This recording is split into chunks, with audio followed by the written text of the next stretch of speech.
Lorsque la police procède à des arrestations, ce sont des arrestations qui visent des personnes qui sont accusées des infractions au code pénal.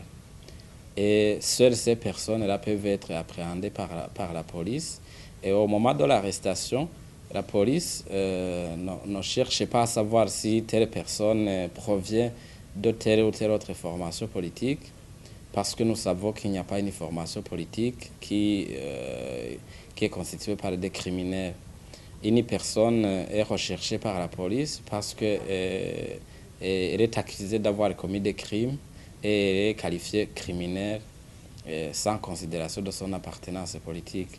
Les personnes qui sont alors appréhendées, tout d'abord, je voudrais démentir les rumeurs selon lesquelles il y aurait une chasse à l'homme dans les quartiers hier sous insurrection, ou une chasse à l'homme qui viserait des membres de telle ou telle autre formation politique.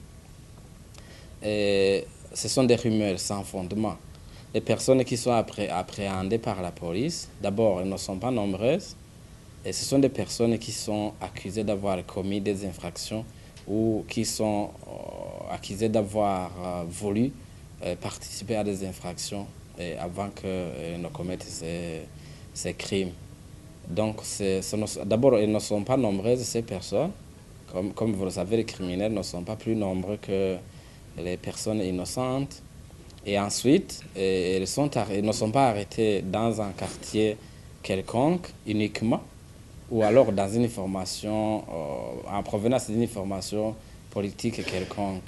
Elles sont appréhendées un peu partout dans le pays, partout où d'autres crimes se commettent. La police intervient pour appréhender ces personnes et recherche les éventuels complices. Il n'y a donc pas une chasse à l'homme pour les personnes qui habitent tel ou tel autre quartier, ou alors pour les personnes qui proviennent d'une telle ou telle autre formation politique.